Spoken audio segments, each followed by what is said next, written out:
Welcome, everybody, to our online event, The State of the Animation Industry. Thank you so much for being here. And the way we're going to start is that we are going to introduce ourselves, Sam, Jose, and Adriel.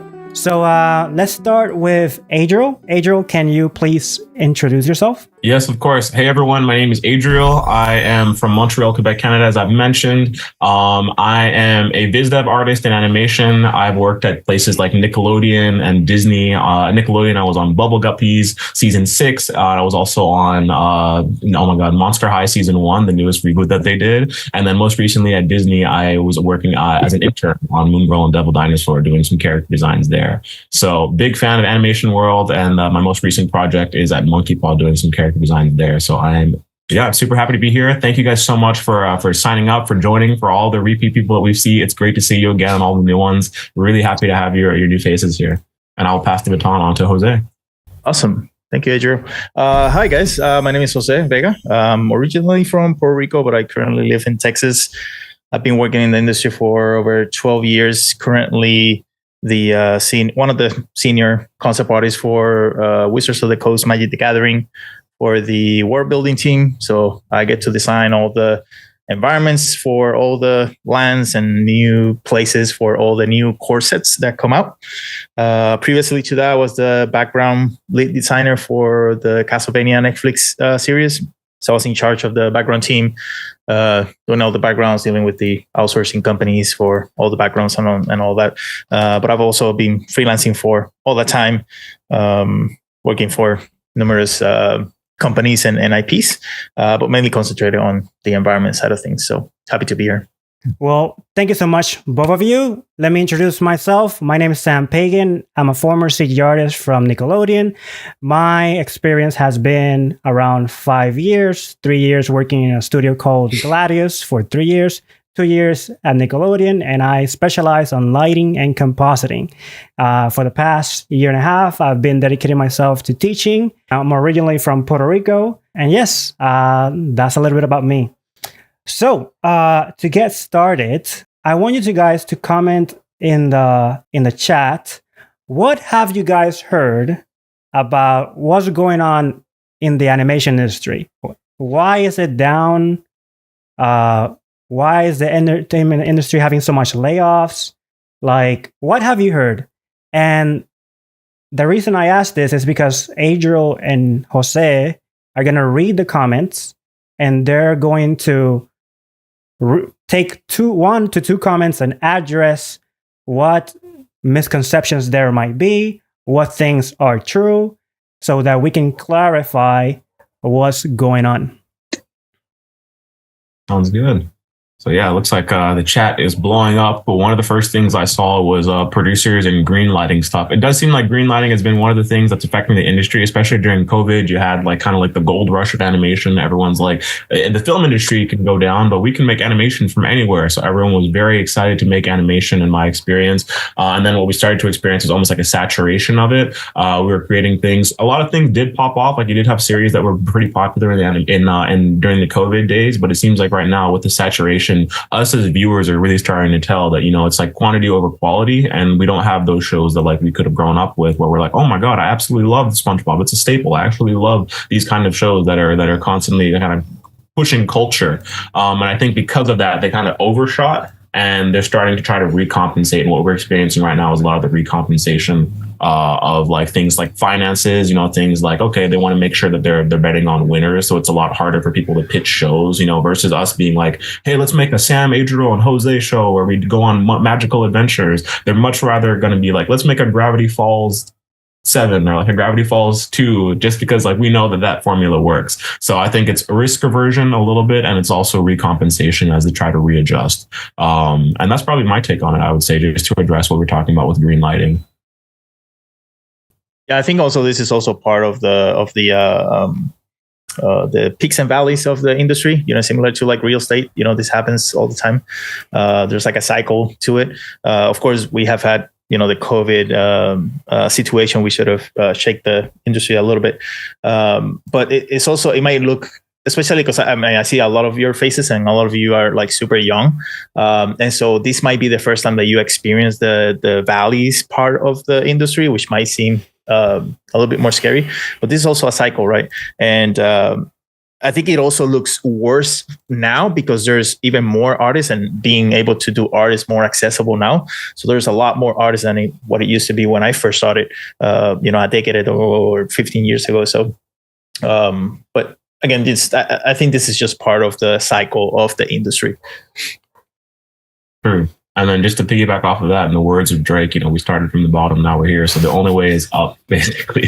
The only way is going up. This is one of those valleys. And I do think that it might seem like there are not a lot of opportunities, and we'll have an opportunity to talk about this later on, but it's all about now at this low point, how you can get creative with not looking for opportunities, but creating opportunities. And that's one of the points that we're going to be discussing in this talk today. So yeah, let me see. Yeah. And I see here, AI stealing jobs. Like, I think that's probably like a very, very low percentage of this. I don't think is the bigger case. A lot of these layoffs have happened because of just business decisions. Because of decisions that were made 2-3 years ago because of COVID and all this. And so inflation and people are spending less money on things and all that. There's a lot of factors here that we cannot just put or we cannot think or have the mentality of saying, oh, AI is taking everything, so that's why the industry is in shambles. I really don't think that's the case. I agree. And it's those two things are happening almost in tandem, and there is some overlap, but like AI right now is just seeing a gigantic boom where everyone's just getting excited about it. And then I think someone showed me a graph where if I'm going to do this properly, right now there's just a massive boom. Everyone's like, oh my God, AI, let's see what we can do with it. Let's see where we can apply it. And there's also like the fact that it's polarizing. People are getting excited. People are also getting like turned off by it. And then pretty soon we're going to have a massive crash where people get slightly bored about it. And then we're going to experience when people start finding a way for it, like a plateau phase where people start experiencing a way that they can integrate it in their day-to-day life. So I would agree with Jose. I think it's a small percentage that's taking over the animation jobs, but it's more just like we have the big AI hype that's happening at the same time that we have the world of cinema and the world of film that's also being affected by its own things. So yeah. Right.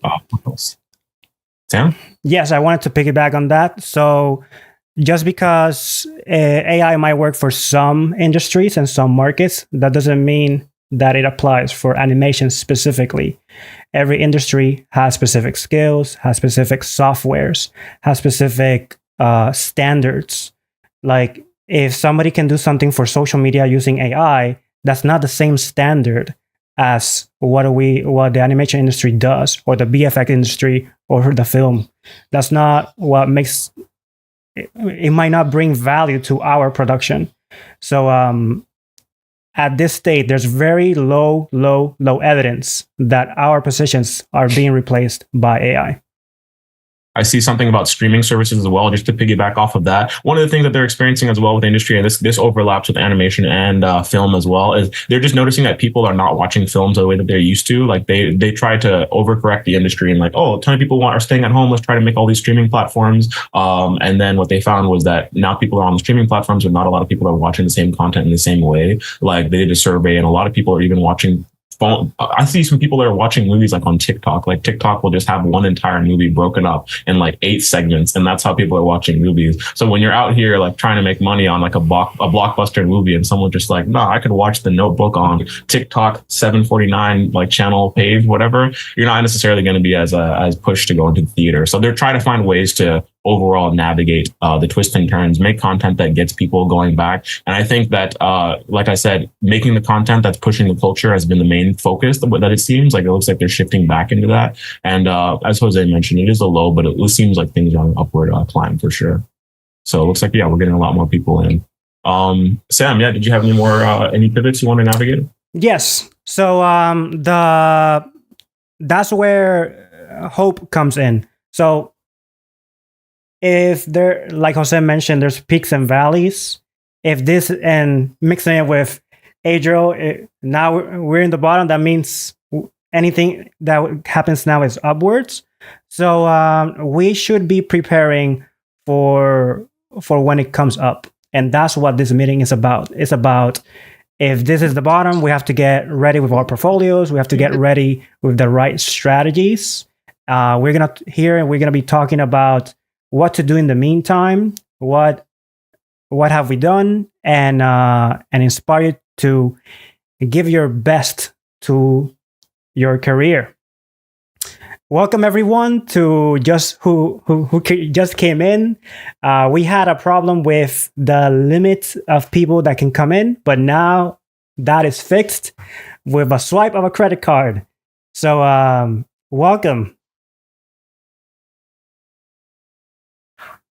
Welcome, everyone. Do we have an idea on when it's going to change? I think, honestly, like, it seems like, I don't think anyone could properly answer that. Like, yeah, it's going to be fine next month. It's going to be fine in a couple of years, like, et cetera. I think the best thing we can do now is look at it for what it is and try to see how we can navigate what's immediately in front of us. But you do have some good signs, you can prepare for the worst and expect the best kind of a thing, but you do have some good signs that it is on an upward trend. Like the stuff that we were talking about at Comic-Con, how Marvel is announcing, like, getting better writers or getting the older writers back on their new projects, and like Disney starting to greenlight certain movies. Bob Iger announcing that they're going to be cutting back on certain types of content and focusing on quality over quantity. So things like that. I think all the pieces and the gears are slowly, like, we're all aware of what's going on. Hence the reason why we're having so many meetings like this. We're all aware. And I think that the big people at the top are starting to progressively start turning that wheel to get things moving on the right track. But as far as a specific answer of like, when is it going to happen? I couldn't tell you. It's going to happen tomorrow. Tomorrow, all of us are going to Disney. Let's do it. I couldn't tell you.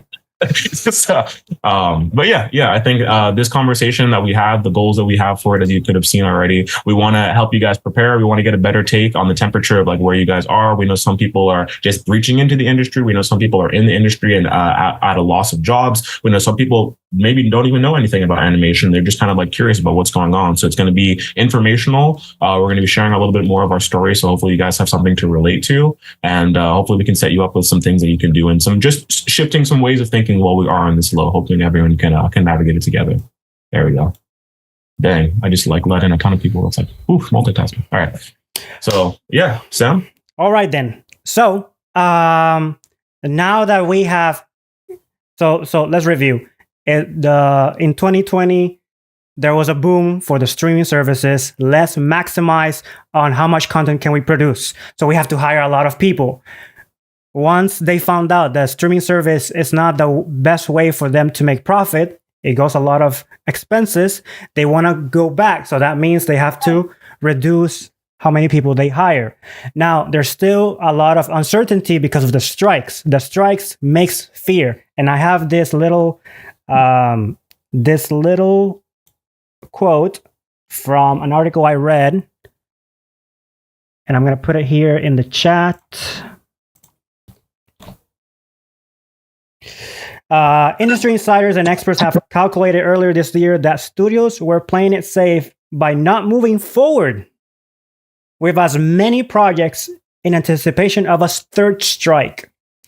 So whoever are investing in projects in the entertainment industry, they fear that if they put some budget, if they make deals, another strike might happen, and then they have losses. So for this to recover, we need confidence in the market. Confidence can bring, and this is another quote that I found, is that in January, they posted this where they were expecting for Inside Out to have to give confidence if theaters are still working. Like we were just in the pandemic, the way audiences consume has changed. Now people are more in mobiles. Are people still going to the theater? And they were expecting that Inside Out could.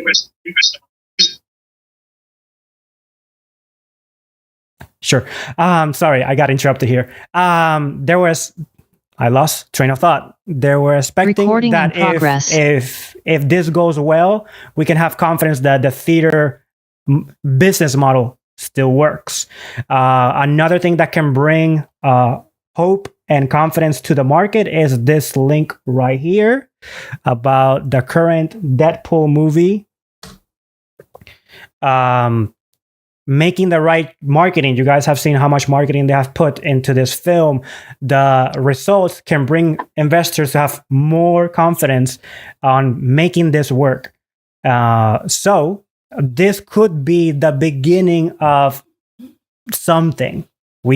As we said, we cannot guess what's going to happen in the market, but these are good signs so far. All right, so now that we have shared all of that, let's head into the questions to help you guys specifically. So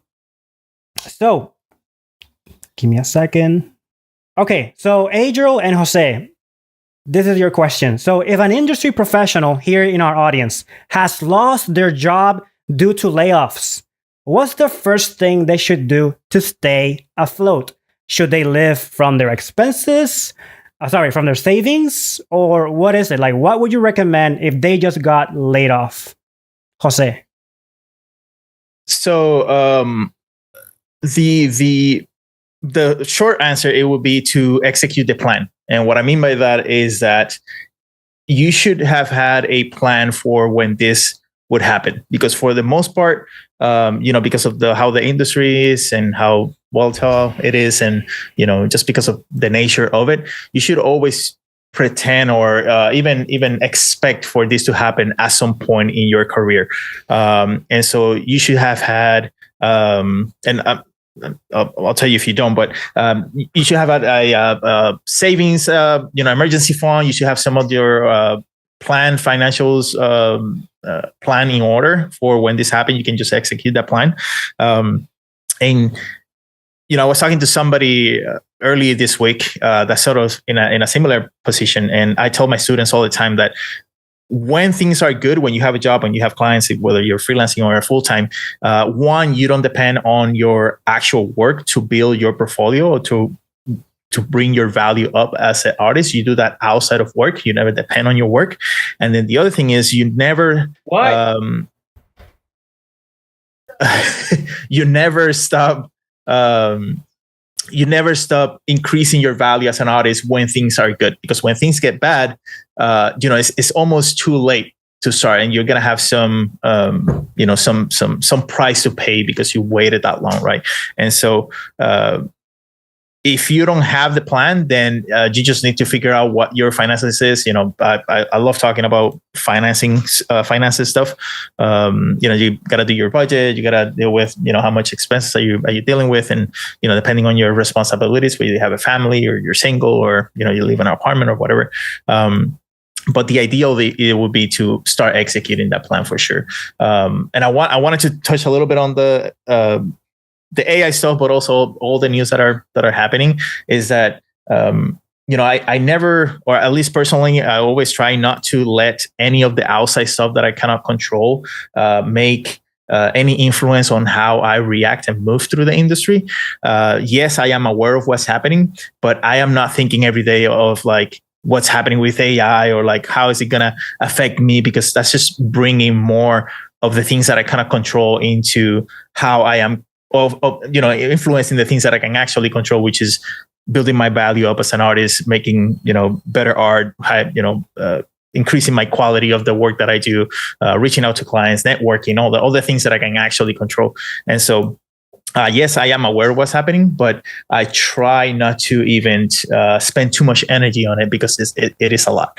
And so the reason I say this is I know a lot of artists that every day they're posting stuff about AI and spending all this time and energy trying to deal with it, quote unquote, when they could use that energy for something that they can actually control, which is making better artwork, increasing their portfolio quality, meeting new potential clients, et cetera, et cetera. So, yeah, I would definitely agree with that. I think obviously no one enjoys losing their job. I think that it's an opportunity as well. But first thing I would say is for sure what Jose said, and also piggybacking on just life as an artist in general. We're not picking a career that's like we're going to be lawyers or we're going to be doctors and we have like the luxury of like a security. So I think it's always good to have some sense of business, or always good to have some sense of finance, because we are going to be going through these periods of like ups and downs. The industry is so dynamic, and the pro and the con is that it's fueled by passion. So like everyone that's in this industry and everyone that's in this call is so passionate about what they're doing. They're so into what they're doing. We want to share that love. We want to tell our stories and things of that nature. But we also need to make sure that we're prepared on the financial financial side is like we want to have the practical side and the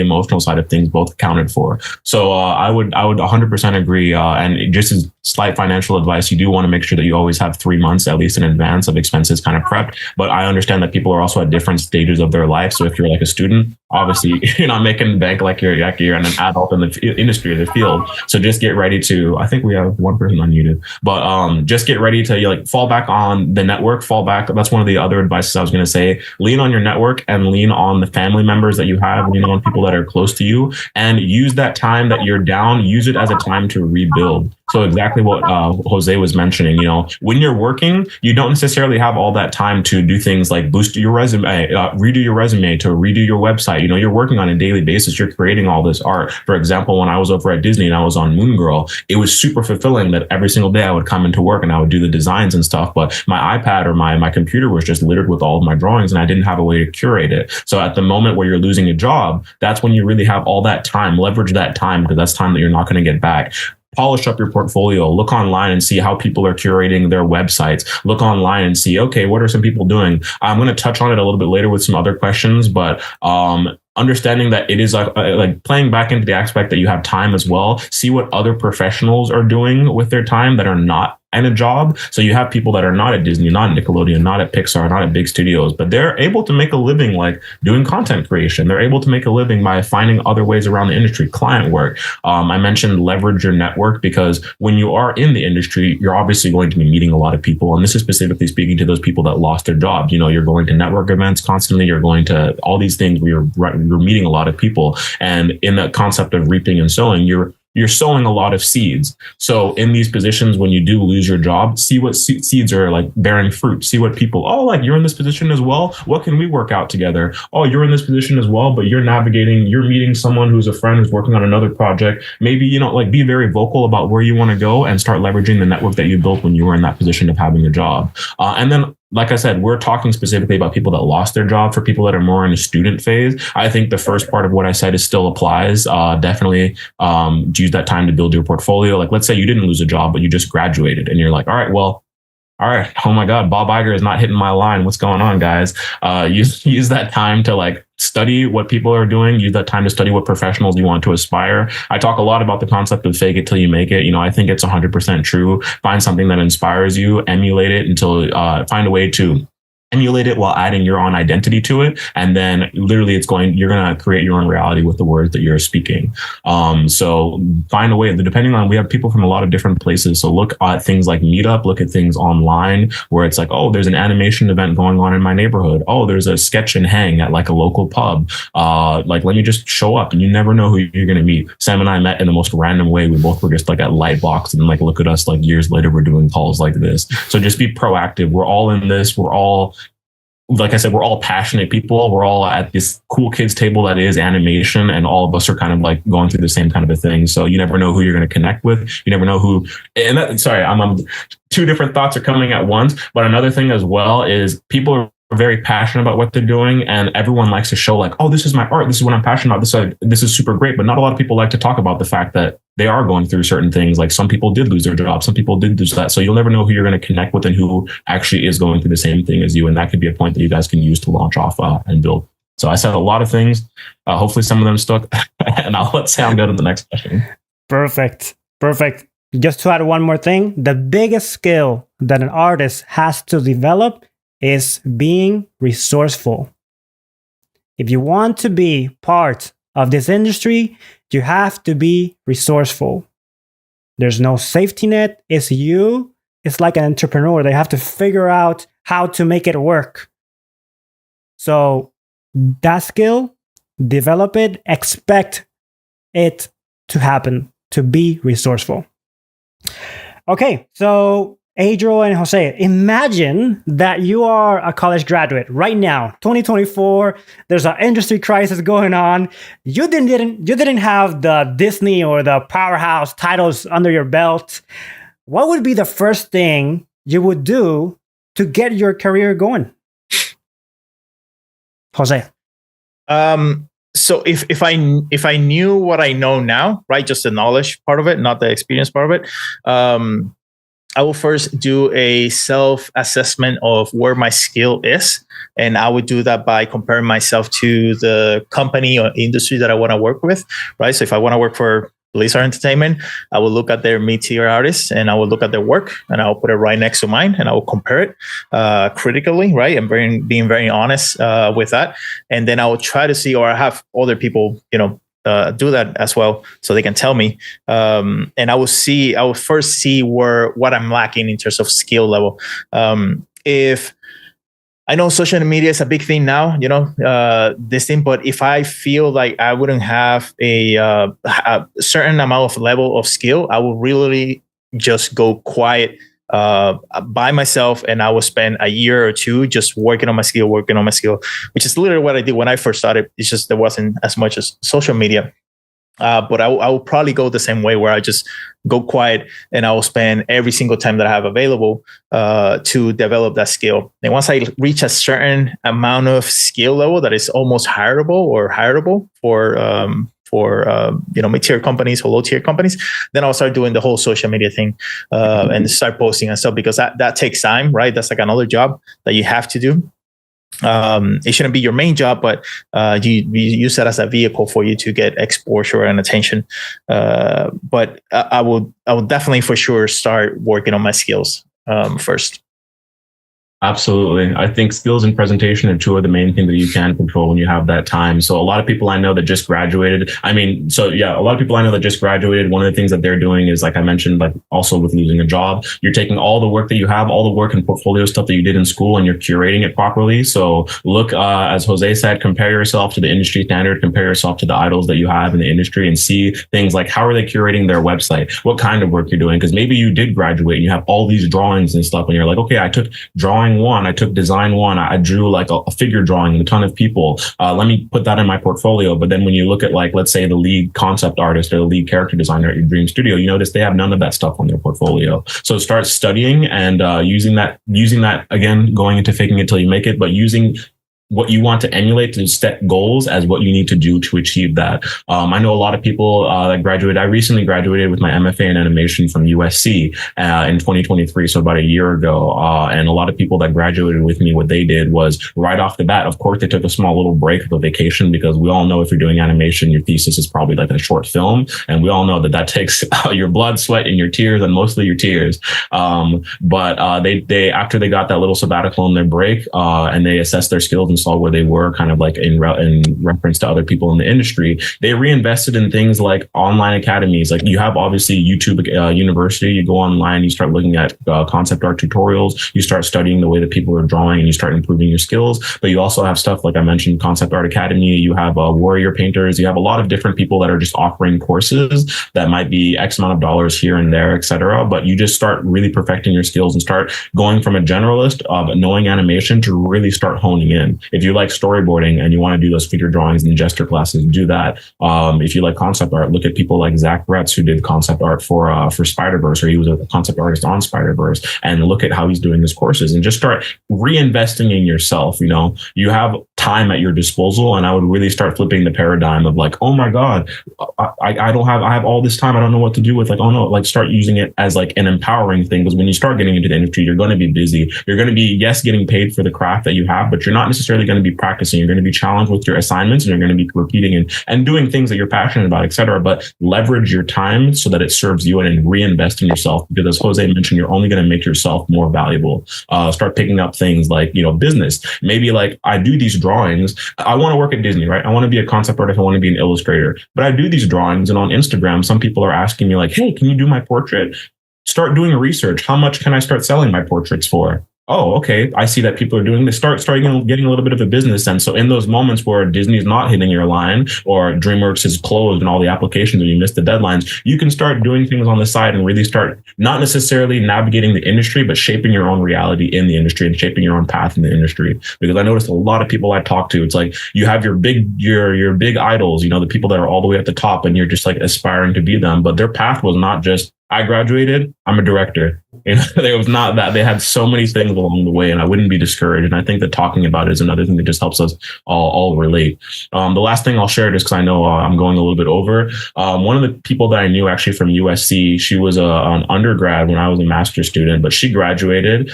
She made a film called Tango Was Conscious. Her name is Maddie, and she basically made a short film about a cat that gained consciousness, and it was a very cute design. And she realized that when she screened it at the final the screening, so many people were like, "Oh my God, this cat is so cute! You should do something with it. You should do something with it." Obviously, we started school in COVID. We ended school during the writer's strike, so no one is going to get into the studios there. And she realized that, what if I took this Tango character and every week I just did like a little bit of a short animation, and literally just as a little anecdote, she started doing short animations with her film. Now she has this thing called Maddie's Dance Party, which features her character Tango, and she has amassed 244,000 followers for these people just watching her cat videos. And now she's making money not being in the industry, just off of like affiliate stuff. She's getting invited to Comic-Con to come talk. She's just selling merch. Now, like the 10% rule, 200,000, you take 10%, at least 24,000 people are going to be like, I would buy that for $1. And that's 24K right there. So be creative, leverage your time. You know, don't sit there being like, oh, like, what do I do? Yeah. Like, you know, yeah, leverage, be resourceful, like Sam said. And yeah, that's what I would have to say about that. I wanted to add, I forgot to say this, but if I knew what I know now, I definitely wouldn't go to college or get a degree. I just wanted to say that. But yeah, go ahead. That's awesome. And I I too feel the same. And later on, we're going to talk about alternatives. My addition to the conversation is, if you just graduated and you need finances now, get a temporary job now. Don't play the lottery on things that you cannot control, like Jose says. You get stability because you need to pay right now, and you get extra time to invest in the skills. You can get an 8-week workshop online. And where are you going to get the money? From the job that you just got. Does it have to be art related? Maybe you have video editing skills. It doesn't have to be 100% art. But you have that skill, you monetize the skill, you take that money and you invest it in your dream. So I would even add to that if I needed to find a job, I would even find a job that will not require a lot of mental work. So I will get a job at a retail store or a restaurant or something completely outside of the art industry. So when I go home, I'm not, my mind isn't tired and I can actually focus. And it will actually drive me even more to put all the time that I have extra outside of work to work on my art skills. Right. And I would implore everyone to make sure that you don't lose sight of the dream, though, because even myself, like I did my undergrad at SCAD, Savannah College of Art and Design and Animation. After I graduated, I had my portfolio. I thought that I was ready. This was like in 2020 or 2018. Revealing my age, but basically I graduated and like I wasn't getting any jobs in the industry, and for the longest time I was working at Apple, like the Apple store, and I was like guy when you walked in, and I was like, hey, oh my god, like you need a new iPhone? I was the guy at the Apple store basically. And one of the things I mentioned when I started the sentence is just like, don't lose sight of your passion. Even if you are doing retail, be very vocal about the things that you want. Be very vocal. When I was at Apple, I was talking to people that were like, I've been at Apple for 37 years, and they were like, what about you? And I'm just like, I want to be a director. I want to be in the field. I want to be in the industry. You create the reality with the words that you put around, and people will gravitate. People will see that. And it just helps you stay in the right mental, because although like retail is totally fine and there's nothing wrong with it, I found it was very easy to just stay in that routine, and you can hit a glass ceiling of like what you actually want to do. So even if you are in that space to making ends meet, never lose sight of it. And I'm sure we have a question coming up again about creating opportunities. But even when I was at Apple, like I said, I'm like, I'm going to be the director. Oh, put me on the iPad table because I draw with Procreate all the time. I sold so many iPads because like I would show all the people like, this is Procreate.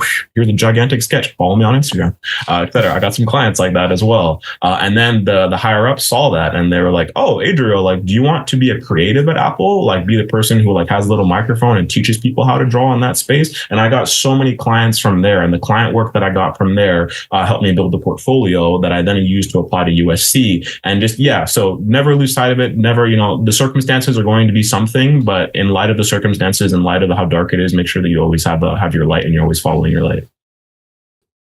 Great. I met José at his full time being an educator. And at the same time, we would always see him either getting freelance or getting workshops and training his skills while he was being an educator. That was back in 2015. That's how I met him. And he was very known in the university for hustling while working in a full-time job. So if you find a job in education, use your little spaces just to invest time. A good recommendation, 2 hours before work. 2 hours before work, you invest time in your skills, go to your job full-time, and after you return, if you want to go premium, do 2 more hours. And you do that consistently, you're spending 4 hours a day. I prefer in the morning because I'm a morning person. I cannot work after full-time work. So I get my brain to work really early in the morning, every day, and then I go to work. Okay? So that's what I would recommend. All right. So let's go with another question.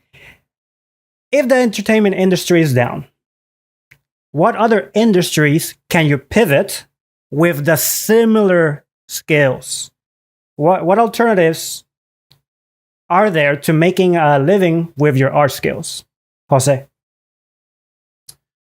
It depends on where your skill is at. If you're really just starting, it's just gonna be harder because like if you has some sort of experience already that people know your work or some people know your work, you know, you can go into the education system, which for art is just growing outside of like colleges and stuff, like courses and self, you know, people that go through courses by themselves. That's another big industry that is growing a lot. If you are, you know, this happened to me, if you're in the animation industry, one thing that you can do, which is very, very easy to do, is sort of shift your skills just a little bit in order to attack other industry like the video game and the movie industry.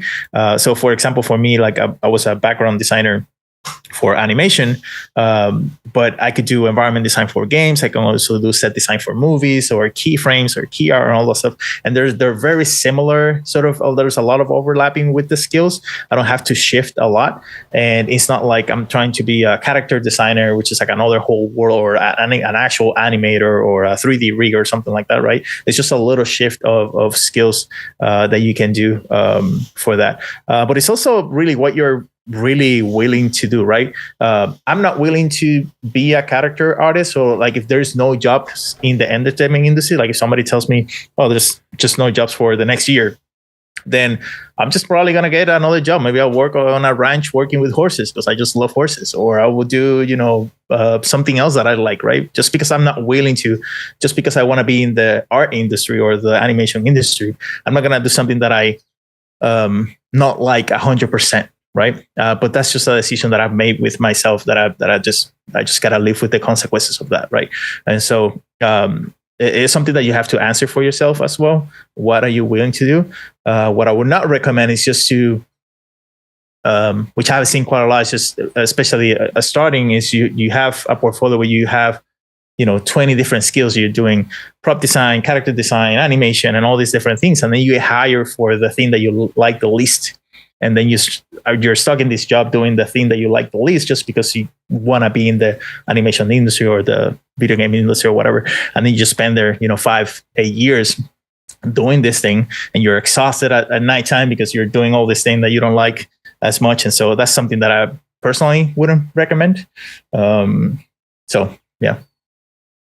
Yeah. As far as my take goes on it, I think that this is the point in time where it's like, you know what, just because something doesn't look like a door doesn't mean that it's not a door. And that's where I'm touching on creating your own opportunities. So this is really the moment where us as creatives, we really put our creativity to the test. So it's like just looking at people here, like Aiden Moore, you look like a creative person. Ian Mack, you look super creative. You know, Daniela Costa, extremely creative. So all of us are like creative people. And I think that going back to it, you have a set of skills, you have your passion that you want, and find out different ways that you can apply to different things. Like the question, I'll give you an anecdote for example. My thing is I love production design. I love, obviously I want to be a director. I want to create my own stories and things of that nature. But I love the idea of someone coming to me like Spider-Verse, basically. We want to take Spider-Man, we want to give it a totally different look. We want it to be like, what if it looked like a moving comic book? What if it looked like this, and that? And we had chromatic aberration. Like, what did that happen? And then you talk to me and I basically give you a ton of concept art, a ton of like production design to build out your world. And I'm basically going to be a visual world builder. Now, that being said, the ideal dream is to do something like that for Spider-Verse or Arcane. What if we hand painted textures on our models for Arcane? Like having these kind of conversations, creating these types of images. And one of the things that I found personally in the highs and the lows of stuff, I was like, okay, so my thing is designing worlds. Where else can I, quote unquote, design worlds? And I actually found, like, ironically enough, with animation, children's books was something that really came naturally. I said, with a children's book idea, I can have someone coming to me and they say, I have this children's book idea. It's about, Molly dreamland. She goes into a dreamland and then something happens and the whole art direction. They're like, I love this children's book. I love Spider-Verse a little bit. I love Fairly Odd Parents. Can you make my children's book, AKA my script? And can you design me this children's book? And that was something where, like I said, just because it's not a door doesn't mean that it doesn't, because it doesn't look like a door doesn't mean it's not a door. I used this as a way to beef up my portfolio, and I would work on these children's book project, and I would like take that story of Molly and I would design it. And when I would do character designs for my client, I would basically break up a children's book like a short film. I would take the beginning part of it of the script and do character designs and storyboards. So I would basically take the characters, design them based off of the description, and I would design them like the industry standard, like something at Disney, the way Disney would want me to do a turnaround, the way Disney would want me to do like poses and stuff like that. I would design my main character for the children's book like that. So that way, when my book is done and it's all published, now I can take that, turn around, go talk to Disney and be like, here are some character designs that I did. And it's repurposed for the purpose of what I want to do exactly. Then when it comes to like actual like production, production is just painting the illustration of the pages. So I would just basically take the pages, make my illustrations, and that would serve as my concept art, my final art.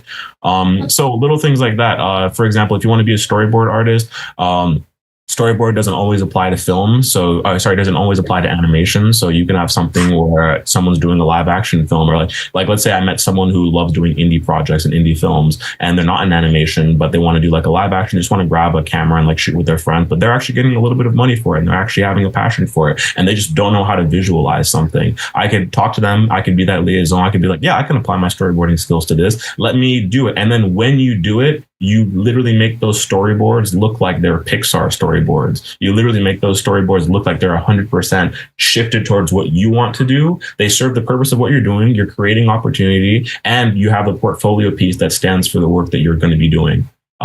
So yeah, little things like that. Hopefully I tackled all aspects of that. But, yeah. Great. Thank you so much. My take is now I'm going to speak to the 3D artist in the room.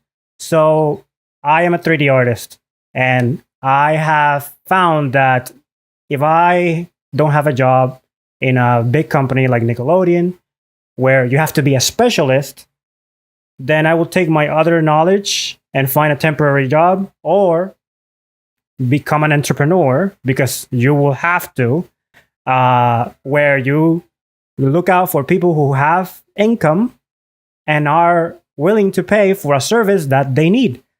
With 3D, I spent a lot of time doing advertising. Like, oh, you want an intro for your new opening of your store? I'll take care of it. I also do After Effects. I use After Effects for compositing. So instead of using it for animation, I would do it for publicity.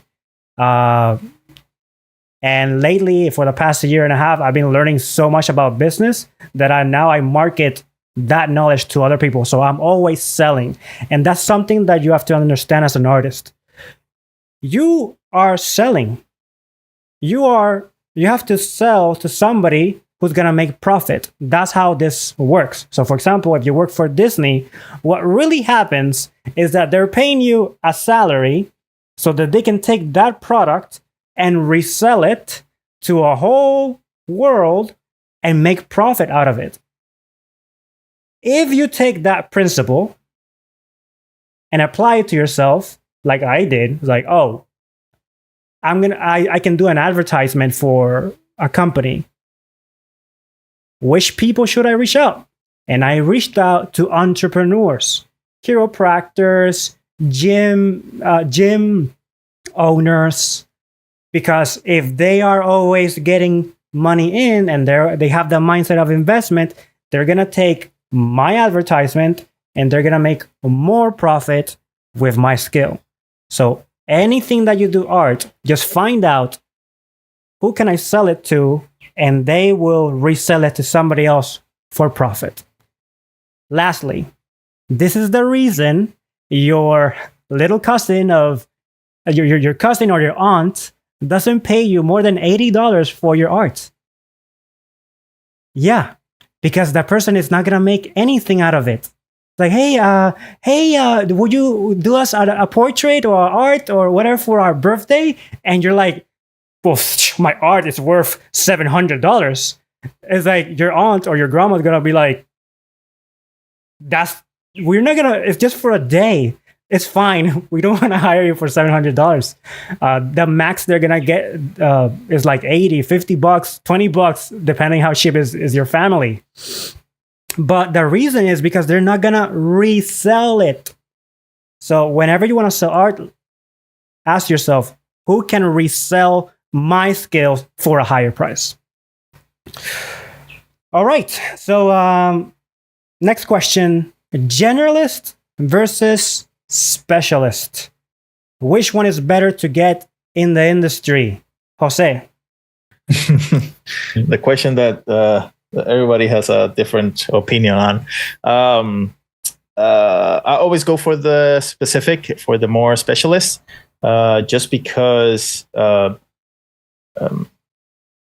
there's a few reasons. One, when I first started, I was in my late 20s, right? So I didn't start when I was like super young.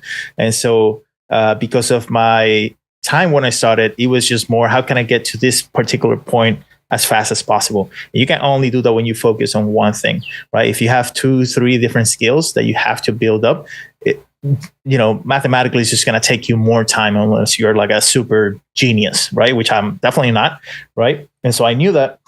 And so for me, it was just a lot easier to concentrate on one thing.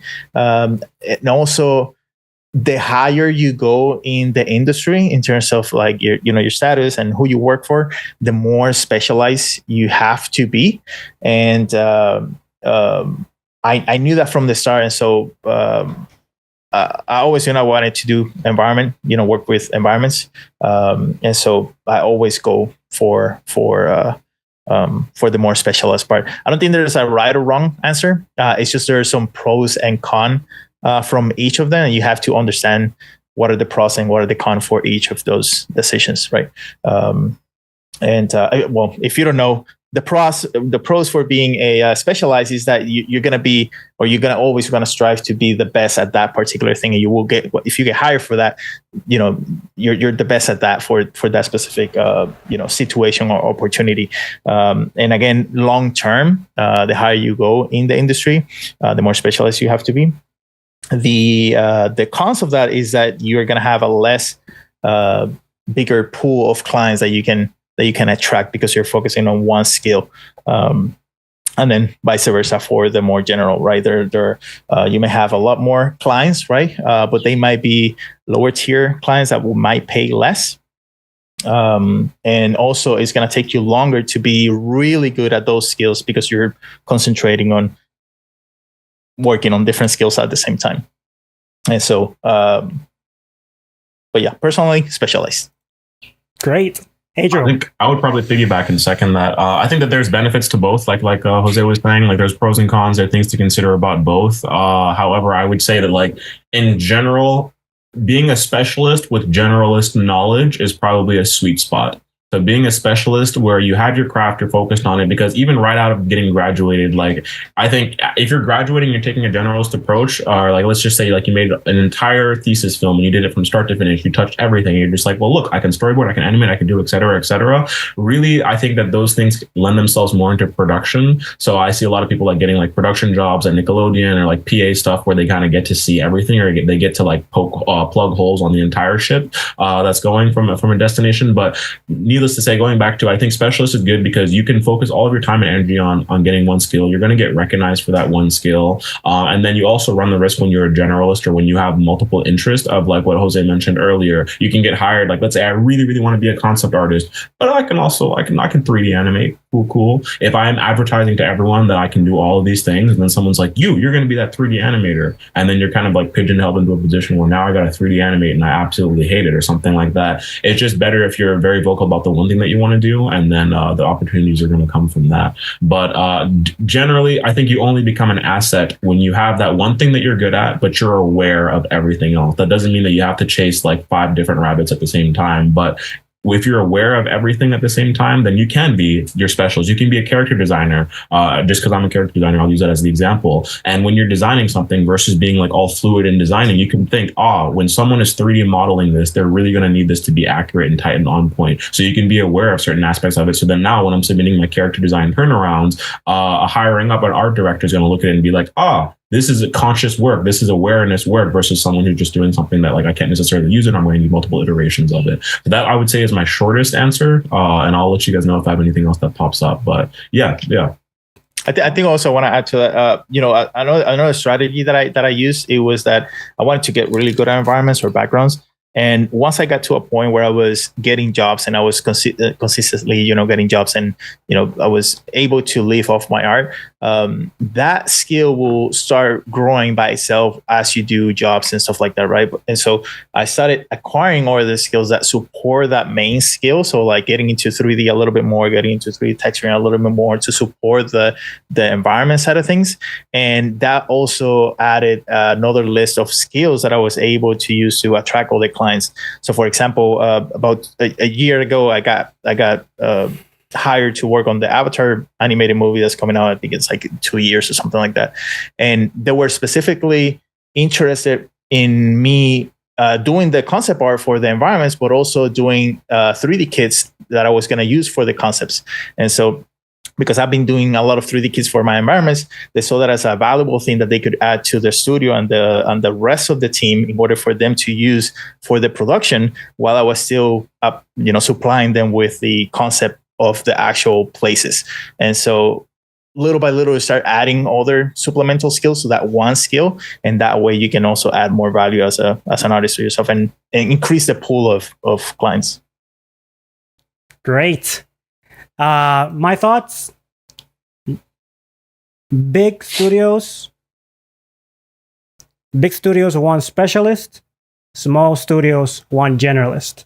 If you want to work, for example, in Italy or in Puerto Rico or some country where there's no big studios, because of their budget, it is more convenient for you to be a generalist.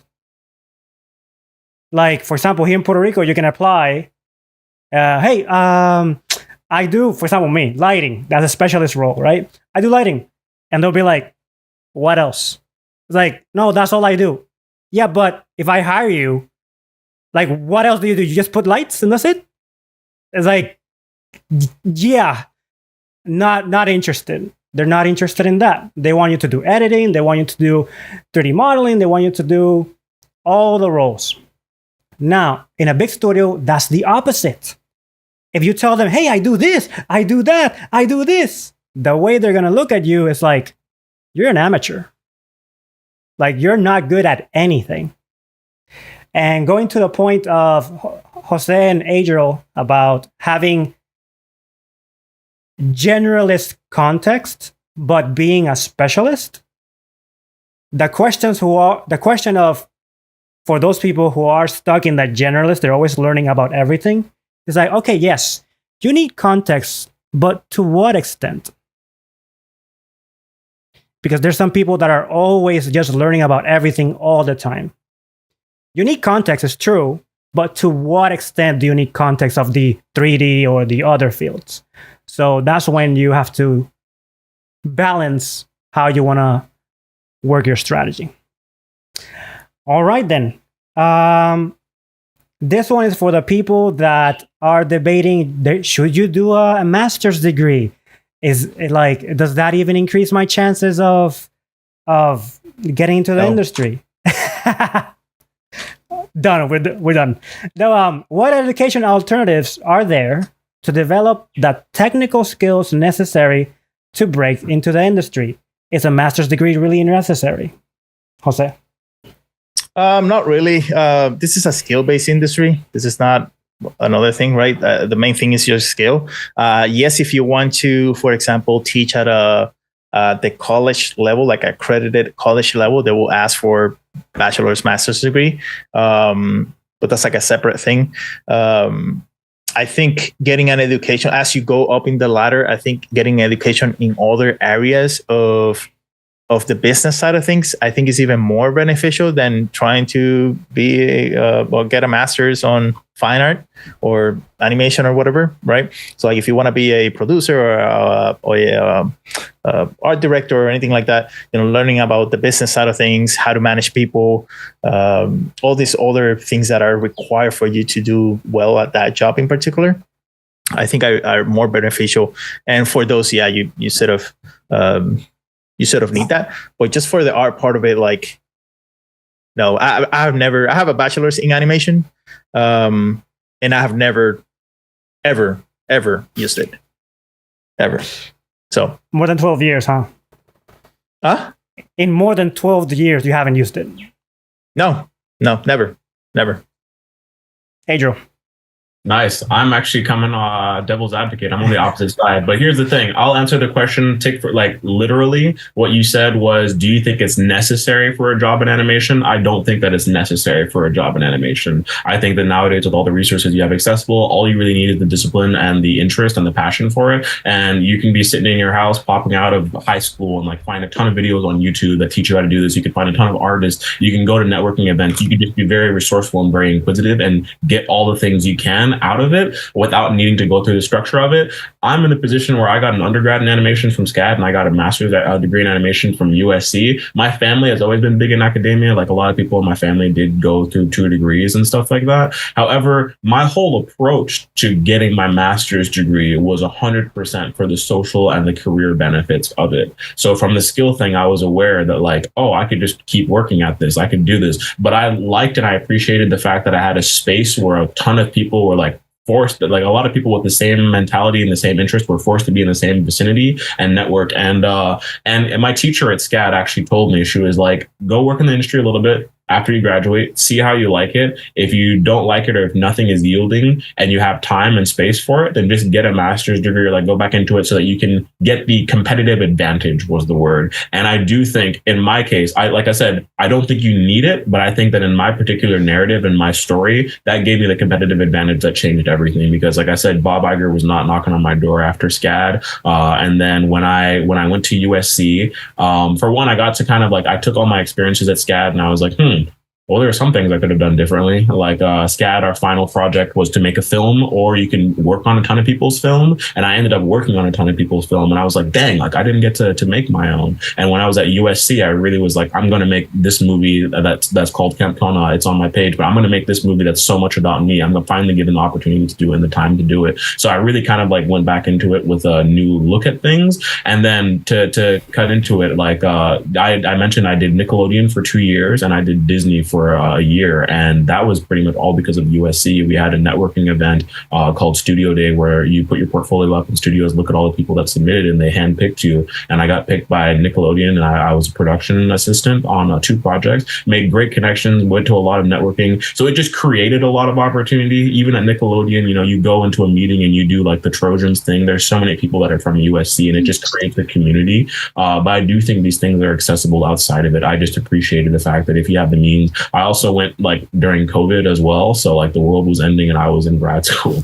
So it was a good distraction from it, I have to say. But it only benefited me outside of the financial side of things. I think it only benefited me. It only added, it helped me take my craft a lot more seriously. It gave me so many more networks. That's honestly, like, in my experience, that's the only reason why I know Sam.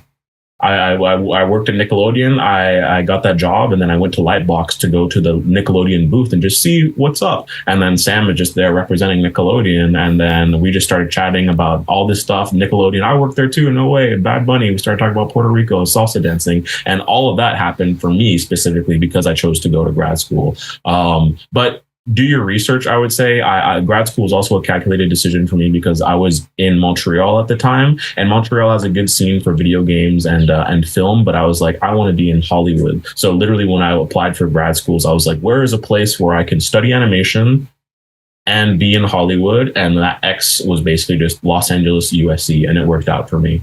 But yeah. That'd probably be my response. Okay. My response is college makes generalist. So if your goal is a specialist role, why would you do a master's degree where it's still a generalist education? If you want to specialize, you will look for workshops that teach how to specialize. So if you just graduated right now from a bachelor's degree and you're debating, should I do a master's?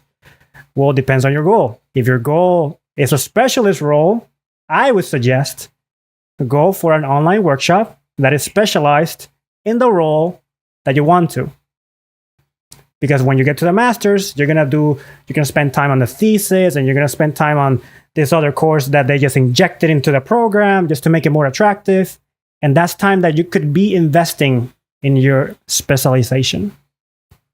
That's my answer. Lastly, after this, start thinking about the questions that you have for us. We have a Q&A. The way it's gonna work is that we're gonna do. You know what? I'm not gonna say yet.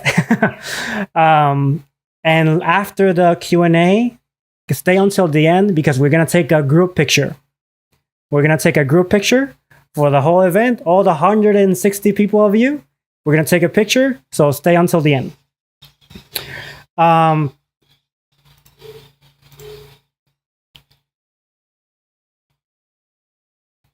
Building a portfolio while having a job is hard. How do you, Jose and Adriel, manage your time? Productivity. Jose. So I did a talk about this recently. I try to be as structured as possible with my time. One of the things that I mentioned is that time is your most valuable asset. It's not the money that you have. It's not your body, it's your time. And we should treat it as such. So if I am very calculated, let's say with the money that I spend, I should be even more calculated with how I spend my time.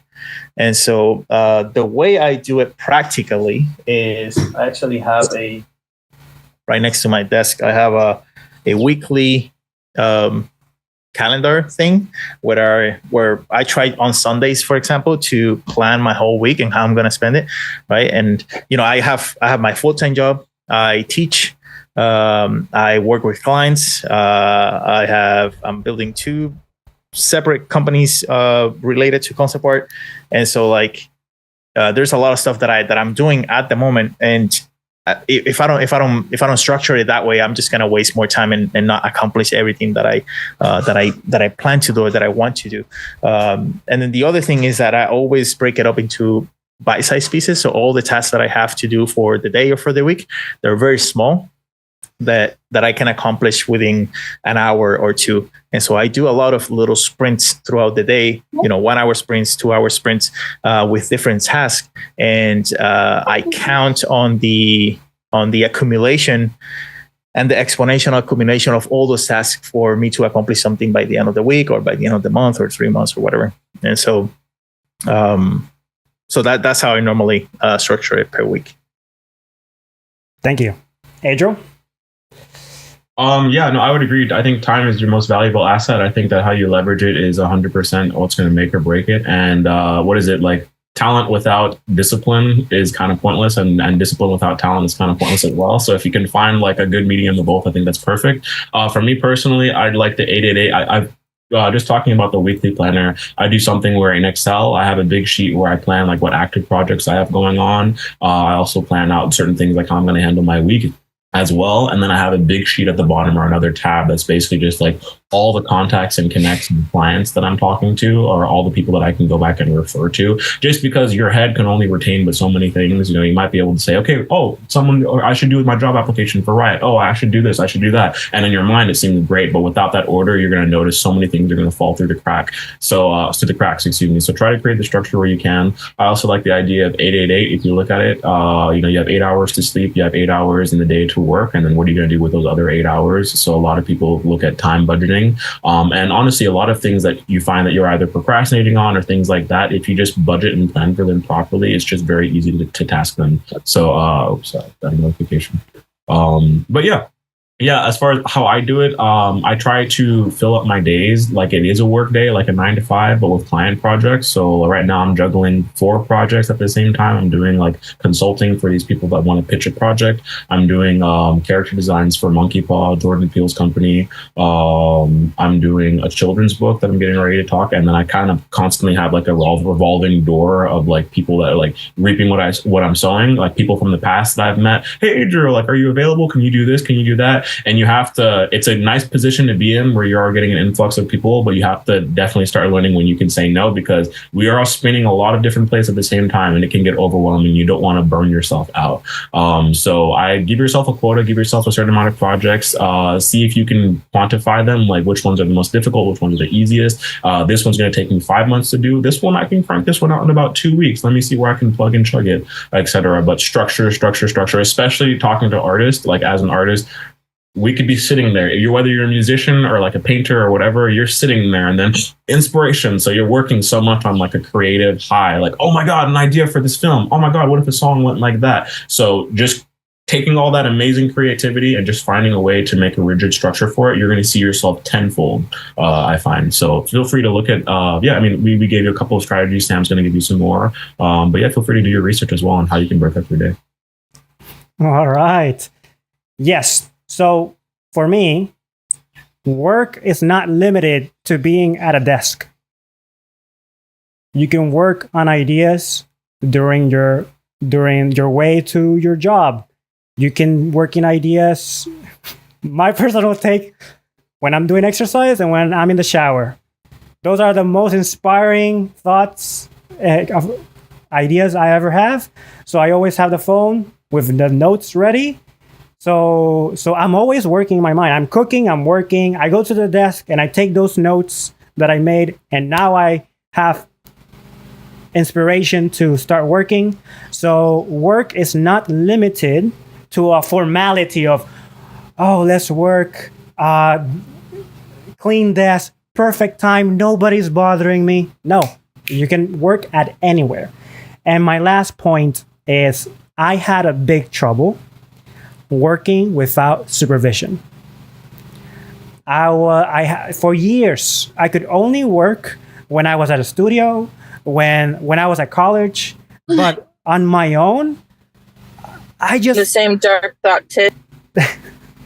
I just couldn't just get started. And that's the most difficult skill to develop.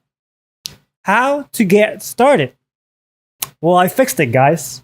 If my problem is I need supervision, I went into the internet to search, are there services where they give you an accountability partner? And to my surprise, there is. The website that I found, I'm going to share it with you guys.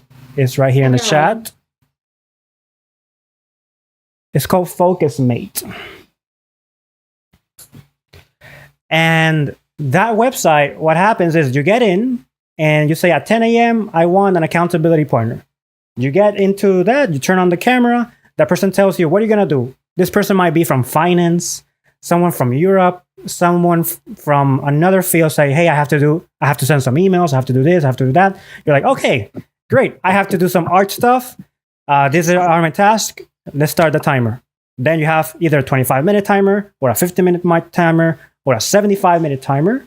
And once you do that, you sink in. Somebody's supervising you. You're both working together, even though it's a stranger. And you can use this 24/7. You can use this at midnight, at 5 a.m. There's always somebody that's willing to help you. So 3 meetings a week is free. If you want the premium version, it's $10 a month, which I think is a ridiculous price for a solution that will solve your life if you can't work without supervision. And that's the link. So enjoy. Now, the time has come for you guys to make questions. How are we going to do this? We're going to do this open mic. So the way we're going to do this, you're going to click the raise hand button in the Zoom call, and that's going to put you in line for you to turn on the mic and ask us a question. So when you have your question ready, raise your hand. All right. We have one question from Willow. Great. Willow, what's your question? Will all of the problems in the animation industry be the same on YouTube? Like, will it turn into the same thing with YouTube? Because there's a few indie animation projects that are pretty good that I don't think I think they're not going to turn out the same, but I'm not sure. Sorry, I could barely hear it. Oh, Say okay. that again. I was saying, like, will the animation industry turn into the same thing as it is on YouTube? Like, because on YouTube there's a few animation Creators? channels. Yeah, animation creators. And they collaborate with a whole bunch of people in the same way, and it's really high quality. But I'm not sure if it'll turn into the same thing as the normal television media, like big giant corporations. Well, if I understand your comment, I mean, I think, because of social media, it has added a new venue for artists to earn money and live off their art, almost independently, not depending on big companies. So like, artists that have a huge following because of the animation that they like, they can go that route. I just don't think. I don't know. I'm a little skeptical in that area for the long term. It's like this sort of new art influencers. People have hundreds of thousands of followers. That's a different audience. That if I want to attack like actual companies that will hire me for my work. That's just fans that are giving me the attention because of the artwork that I'm doing. Which you can definitely go that route nowadays for sure. It's just to me, it's just a little bit harder for the long term to keep that up. Okay. Pause here. So instead of the three of us answering one person, we're gonna do one person per question. So Jose answered that question, and Sounds now good. we're gonna take another person. Thank you for your question. The next person was it Looks like Alana on my screen. Alana? Okay, Alana. Hello. My question, I feel like it's asked a lot in these types of events. How do you stay motivated to keep working on your skills? Because I feel like I usually lack motivation due to responsibilities at home. And when I do have the time to work on my project, my skills, I usually just rather relax and play video games than work, since I'm like, I already did all these responsibilities before. So yeah, I guess my answer for that is going to be like it depends on where you want to put your values or what you're valuing. If you definitely want to value improving your skills with animation, I think it's just going to boil down to discipline. So in those moments, like you said, when you're tired with work and you're really like you just want to play video games, for sure you can totally do that. But if you really want to tell yourself like at the end of the year you want to set the goal like I want to improve X, Y, and Z skill, then include it in your schedule. Maybe tell yourself like when I'm done with work, I'm going to have like 2 hours to play video games or like 30 minutes to play video games. And then for 45 minutes, I'm just going to do character drawings. For 35 minutes, I'm going to look at what's the best way that I can draw eyes. And you don't have to treat like motivation for art. You don't have to treat it as like, oh my God, I need to sit down for 8 hours. And after my job, I have to draw the most perfect thing in the world. And if it's not perfect, I'm done. I think practice makes perfect. I think that if you just find the time and you allot the time, that's one thing. Finding the time is one thing. If you allot the time based off of the fact that you want to improve it and just set that aside for yourself. Yeah. And you can, I would say you could be lenient on yourself. Like, obviously, you don't beat yourself up, kind of like going to the gym. It is a muscle. Like, don't beat yourself up if like one day you miss a day and you're just like, oh, dang, I'm never going to do this again. I'm done.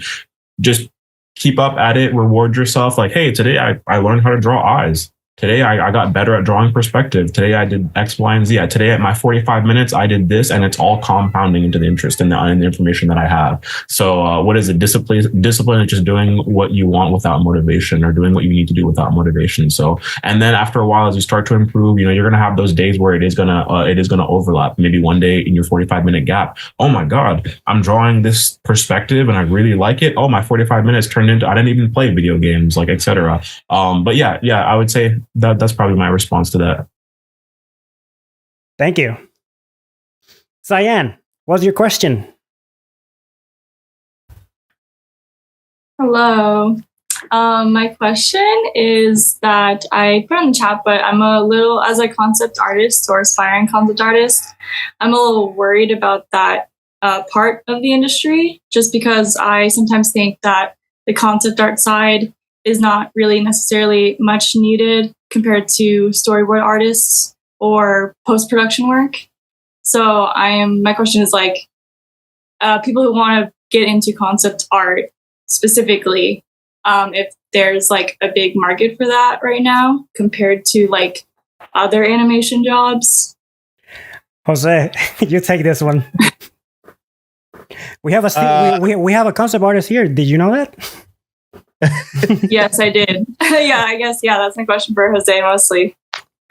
Yeah, in the animation industry, like I've worked as an actual concept artist for the animation industry. It's a little bit more rare, right, than movies and video games. It's still definitely needed for sure. I don't think it's a thing that is just gonna disappear. So it's just not there.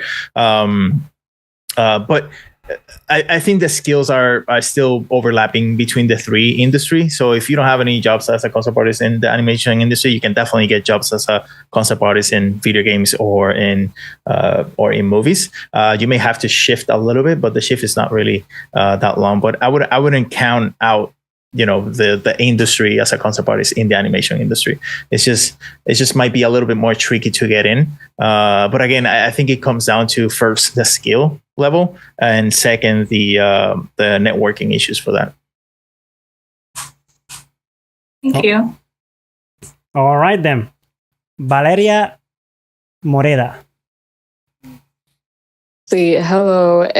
So my question is for like the people in Puerto Rico. I know there's a few people in Puerto Rico in this meeting.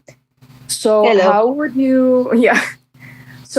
you recommend us do networking? Because this doesn't account only for Puerto Rico, but for places that the animation industry is very small, and like there's like more opportunities outside y todo eso. So what are your recommendations in like networking and like getting your work out there, aside from posting on Instagram and things like that? Right. Thank you for the question. This question doesn't only apply for Puerto Rico. Like every other country where it doesn't have big studios have the same question. For example, I had somebody from a colleague from Italy, and she was saying that animation in Italy cannot be done because the only opportunities you can have with 3D in that sense was advertising agencies. So she had to move to LA to work at Nickelodeon with me, because if she wanted to be an animator, she had to be where the opportunities are. So in that case, in Puerto Rico and all those countries that have the opportunities are very limited. It's possibly very small studios.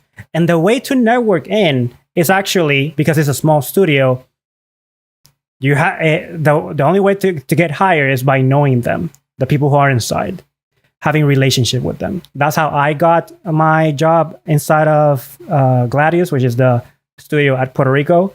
Any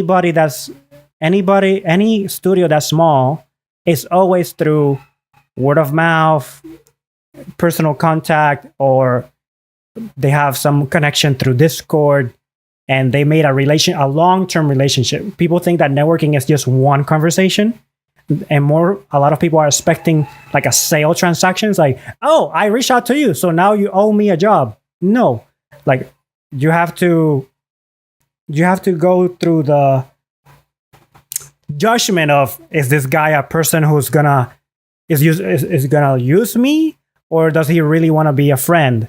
And normally networking goes as a friend with no agenda or anything. And when you build rapport, when you build friendship, then and you have also invested in this person, the person can naturally invest in you. It's not a guarantee, but anyone who has had any opportunity through networking, it looks somewhat like that. So if you're here and you're from a country that doesn't have a big studio, and there's small ones, that's how you network inside of those. And if you're a big one, then you gotta be like Adriel, be in big events, have the greatest connections that have also worked on studios and hustle. And like I said in the beginning, you have to be resourceful. All right? Just the only thing I want to tack on to that as well, especially because I'm just looking at the chat, and I think it's more specific to just like, how do I kind of like get my foot in that and like to know them. Definitely look into stuff like online events, look into communities that you can tap in. I know Discord is a pretty big thing now, so a lot of people are doing that. Some people in this call actually found us through a Discord server. So just look for communities and ways, and the communities don't necessarily always need to be in your area specifically, especially if you are in a location that doesn't have like a hot animation place, for example. You can still network with someone and then get a remote opportunity. So going back to the beginning, what I would say is like, I was about to type it in the chat, I'll just put enter on it, but stuff like Latinx animation, Rise Up Animation, Afro Animation Summit, all these are huge, like Women in Animation, all these are huge communities that you don't need to be in LA, you don't need to be like face to face with these people. They just create environments and create events and create spaces where you can do something like this and you can connect with people. And then, like Sam was saying, you never know where that relationship is going to go. And networking is not just transactional, like, oh, yeah, here's my name, here's what I do, give me the job. It's really the relationship that you have with someone and what you build. So at the Women in Animation thing, you might meet someone who's like, oh, I used to live in Puerto Rico and now I'm living in LA, and actually we need someone, and I want to work with someone who's from Puerto Rico. So actually, because you and I are from the same place, like, you never know where the relationships can go. So just be proactive about joining these things. Like if it's a Zoom call, you don't have to have your camera on, just be there, be present, talk to people, look for opportunities, create opportunities. As we said, that's been my mantra this call. But yeah, look into animation communities, I would say. Yeah, and general chatting, like in the general chat, is not networking. Normally, relationships are one-to-one. So make any excuse to bring people that are in the general chat into a DM. Just find an excuse. I always use the 20-minute virtual coffee. Hey, I like to connect with people. Will you be down for a 20-minute virtual coffee? That would be a DM. And normally they'd be like, yeah, I'll be 20 minutes in a Zoom call to meet you. Sure, why not? And that is when I go face to face and have an actual relationship. And that relationship have gotten me a lot of opportunities. Yeah. And I know we have one more question. The only thing I'd like to add to that is Sam and I always do our talks and we discuss networking specifically. When you are getting vetted for networking and meeting people in terms of a job, oftentimes it's really not, your skills are going to get you through the door for sure. The skills are going to open the door, but a lot of times the conversation you're having with people are if you and I are working in the same office and the cubicle are right next to each other, what kind of conversations are we going to be having? So look for those personal angles. That's something that Sam and I talk a lot about in our panels and our discussions. Look for a personal angle. So don't just, I mean, yes, there's the element of like, this is what my goal is, this is what I want to do. But just for an example, as I'm looking at some of these Zoom calls, I could look at Ian and be like, oh my God, dude, you're probably an amazing like plant dad. What's your skill to like being a plant dad? You know, like to teach me something about that. Every time I have a plant, it dies. Just making conversation, trying to connect with people. Now, hey, next time I want to have a plant, maybe I'll hit Ian Meka up and he'll tell me some skills, little things like that. So look for personal angles, be genuine about it as well, I find. And then you really do have no idea where these things can lead. And animation is always so ever changing. Someone that was at Disney now, not doing anything, someone's now at DreamWorks, but they got their job and now they're here and there, et cetera. And opportunities can come from around. So yeah, reap what you sow. But I think that's good for this question. So we can move on. Yes. So we're going to answer one more question. And then we're gonna take the group picture. So, Paul, what's your question? Hi, can you hear me? Is my mic working? Yes. Yep. Cool. Okay, so I don't have a camera. I'm just gonna be talking like this. I have a question. I think a lot of people think about, and they kind of dread asking it, but I feel there kind of needs to be some talk about it. That's about AI, right? I think it was mentioned a bit earlier. And I think Jose was talking about it. He didn't talk much. So I guess I just wanted to ask, just in your opinion, how much do you think that will affect us? Do you think we should be looking into AI? Should we be learning a bit, right? Just your opinion, I guess, in that regard. I don't know, any one of you, I guess. Jose? Yeah, I think it's definitely going to affect us in some way. I think some ways are going to be positive. I think some ways are going to be negative.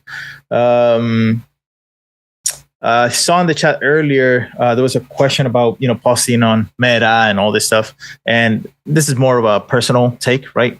But for example, me personally, I'm not willing to sacrifice my exposure to potential clients just because of AI.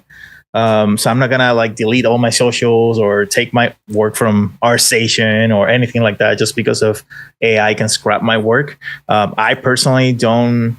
I don't want to say I don't care, but it's not something that I'm not gonna put a lot of energy into it, and or I'm not gonna shoot myself in the foot by being reachable.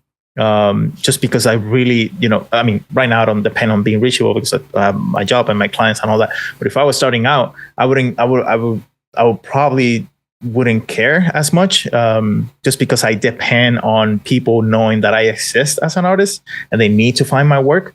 And it's very frustrating when I try to find an artist's artwork. If I looking for artists for recommendations for my ADs or anything like that, and I have to do 2, 3, 4, 5 different steps to get to the artwork, or it's kind of hard to find and it's not accessible at the moment. It's really frustrating, and I think a lot of people lose the opportunity because they're not super reachable and they're not easy to access, their work and all that. So in that case, I wouldn't. I personally don't worry about that stuff much. All right. And again, I think the AI thing, whatever is going to happen is going to happen, no matter how much energy I put into thinking about it. And so, again, like I said earlier, I just concentrate on the things that I can control. Right. All right, then. Well, thank you so much. Adriel, you're gonna take the picture. So everyone, let's turn the cameras on. In the meantime, the three of us have 3 announcements. So is anyone? We do? Yes, our socials and stuff. Just kidding. So first announcement, is there anybody here, write in the chat, is anyone here interested in getting workshops? Write in the chat if this is something that you're interested. Okay, perfect. So on August 15, I have my own workshop. I'll put it here. Stop chatting now, because then it will lose everything. So here it is for those who are interested. Jose, any announcements that you have to make? Not so much. I mean, I opened up. I have my. I concentrate mostly on the environment art. So I do have my courses online there that I just added this month. But that's it. All right then, Adriel. Nice. For me, I'll go ahead and pop it in the chat as well. I am doing a lot of. Let me see. There we go. I'm doing a lot of client projects now, but you can feel free to follow a lot of stuff that I do. I'll be talking about like making my film pretty soon. I'm going to put my socials here. If you follow me on Instagram, I'm pretty active there, but you can see kind of like little tutorials that I do, little things about my artwork. I also do put all my artwork on a print shop. So if you're interested in getting my art as a print, please feel free to check that out as well.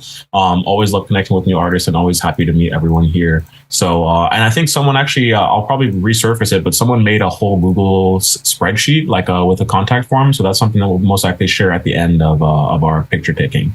But yeah, other than that, yeah, feel free. If you follow on Instagram, like you'll pay attention to when Sam and I are doing our next events, when I'm doing my next thing and things of that nature. Now I'm getting everything prepped for the photo. José's raising the hand. Oh yeah, very quickly. I'm giving away a bunch of tutorials and for anybody that does 3D, a lot of 3D models. So feel free to get those if you want. Those are for free. You can use them however you want to. You can use them there. Nice. You tossed the link in there? Yeah. Perfect. Awesome. Oh, Evans, we have one person coming in. Right? They're coming for the picture. Coming for the picture, right? Awesome. So Jose, I got your hand up. Basically what's going to happen, we have 6 pages of people. So what I'm going to do is I'm going to make sure everyone has their camera on that would like their camera to be on, just so that people don't shift around. And then what I'm going to do is I'm going to count us down 3, 2, 1. Bear with me. We're going to do this 6 times, but I'm basically going to go page 1, screenshot, page 2, screenshot, page 3, etc. And then Sam is going to capture some people, because if we're doing it multiple times, Sam's going to capture some people on page 1, and then we'll pick the best ones and all that good stuff. So I will start. If we can keep the chat silent, just so I don't have the screenshot with the chat, I will start us off. And I have my screenshot ready. Everyone that's on page 1, get ready. We're going to do picture in 3, 2, 1 and a countdown. So 3, 2, 1. Excellent. I'm going to do page 2. Perfect. People on page 2. I have no idea if you can tell if you're on page 2. People on page 2, we're going to do 3, 2, 1. Excellent. People on page 3, homies. Let's see how this goes. Remember, if we could just keep the chat inactive so I don't have a chat blocking someone's beautiful face. There we go. Page 3, I'm going to give us the countdown in 3, 2, 1. Excellent. And then page 4, it looks like page 4 through page 5 and page 6 are all camera off. So I will snap a screenshot of those pages just so we have your awesome names and there we go. And pictures there. So I'm going to get 3 more. And then all of these will be shared via email, via Sam. We'll be sharing social media as well. Feel free, as we're doing our wrapping calls as well. Sam and I love, and Jose, I'm sure as well, we love reposting all of you guys. So if you guys want to post, like, just attended this thing, like, we'll repost you guys to our socials and really talk about how much fun we had here. So looks like we're all done. We're on page 6. Tag us. Yeah, tag us. That's the word I was looking for. Feel free to tag us. We will absolutely repost you. And then honestly, like, we have the spreadsheet, but if everyone was able to put their socials in the chat, connect with each other. That's what we want to create. That's the whole purpose of this. You guys are going to be the people that you're going to be working with in the future. You're going to see, I'm sure you're going to see a ton of each other in the future. So please feel free to start those relationships. And I think I got everything. So yeah, I think we're good. Perfect. Well, thank you, everyone. Jose and Adriel, stay. You may exit, and may we see you next in our future events. Stay in touch. We're going to stay in touch through social media, emails. So anytime we announce anything, you're free to come. Thank you for coming. It was nice seeing you. Thank you. Thank you. Bye. Bye, guys. Thank you so much. Bye, everyone. Thank you so much. See you Of course. Thank you guys.